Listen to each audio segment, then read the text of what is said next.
So I saw this video today, this YouTube short, which made me so mad that I immediately had to sit down and make a video about it. This guy right here that you can see on my monitor is Brian Johnson. He's a very rich guy who has spent a lot of money on trying to be as perfectly healthy as possible. Millions and millions of dollars a year. And all of it is mostly just BS. Like, he's just spending all kinds of money on all kinds of unproven, bizarre treatments that he thinks is going to magically reverse his aging process. And in particular, this video annoys the crap out of me because the title of the video is, "What would you do for perfect health?" Now, they've done, again, like a whole recent profile on him and why a lot of this stuff is all BS.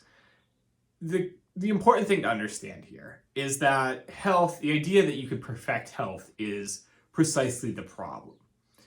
Healthiness, a lot of people get this entire concept wrong. Like, basically, like, if you work out, you're healthy. That means that if you work out more, then you're healthier. And that means that if you work out more and more and more and more, then you can be infinitely healthy, right? Like, you could just basically be healthy forever. And that's not the case. Like, there is, a certain range in which, okay, like, you're not getting any activity. That's actively harming your health. That's actively increasing your risk factors in certain areas. Then you increase your activity a little bit more. You've got like a moderate level of activity. Great. Now you're in a position where you are optimizing for your health. You're reducing your risk factors. You're generally going to live longer. That's great. Then you get to a whole range up here, which is nothing. Like, maybe you're working out so hard that you're injuring yourself. Maybe you're working out so hard that you're giving yourself exotic health conditions that only people who work out that hard have. Maybe you're just doing nothing. Like, there's basically just no added benefit at that point for additional training. The reality is that there's a certain amount of activity that is great for optimizing your health or doing what you can to make yourself live longer. And then everything above that is pointless, like a waste of time, not worth it, just going to make your life worse, etc. And the same applies to really any kind of strategy, any kind of intervention that you're going to do to try and make yourself healthier. Can you do major things to reduce risk factors and make yourself live longer? Yes. You can move more. You can generally eat more protein and more veggies. You can do things like not smoking, avoid living in areas with heavy pollution, make sure that you're living well, make sure that you've got money to cover your health care and have plenty of social support to manage your psychological health and all those things like that. But at the end of the day, that's going to be it. Like, none of those things is going to prevent you from, getting hit by a car and dying. None of those things is going to prevent you from aging.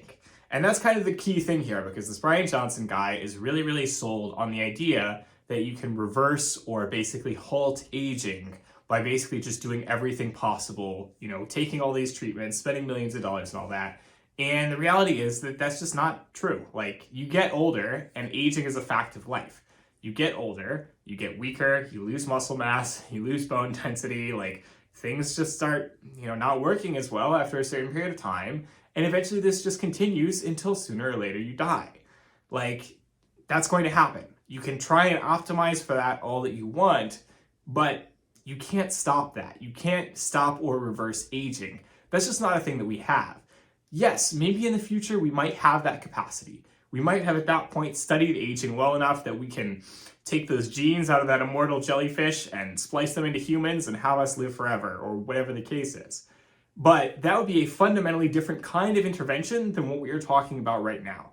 The kinds of intervention that we are talking about right now, exercising more, eating healthier and all that, people have been doing that for an incredible amount of time. And all of those people have still died, right? Like, as far as we know, there are no people who are immortal. And the reality is that that just is what it is. Like, you're going to die sooner or later. Like, you have to confront your own mortality at some point in life, right? Like, you can't just do this forever. You can't imagine that you're just going to be able to defeat the Grim Reaper, or, just like if like, there was that old joke that was like, why are you training so hard? It's like, I want to become swole enough to punch God. Like you're trying to get swole enough that you can punch the Grim Reaper in the face and live forever, which is great. That's a lovely thought to have. But let's be serious. You can't do that. That's not a real thing that you can do. You just can't do that. Like, no matter how jacked you get, over time, you're going to age, you're going to lose muscle mass, no matter how hard you train, and sooner or later you're going to die. Like, that is the reality of it. Again, do all kinds of things to optimize for that. Do all kinds of things to make your life, better quality, so that you live longer, so that you have fewer negative health outcomes and so on. But you can't outrun it forever.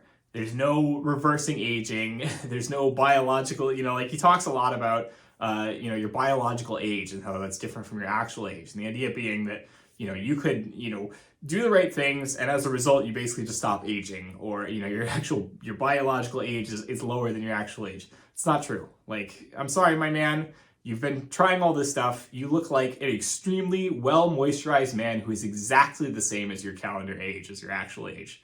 Sorry to announce it. Like, you don't look younger. You're not younger. You're just one guy who's really, really addicted to moisture. Why is he so moist? He's like shiny. He's like so moist. He's shiny like all the time.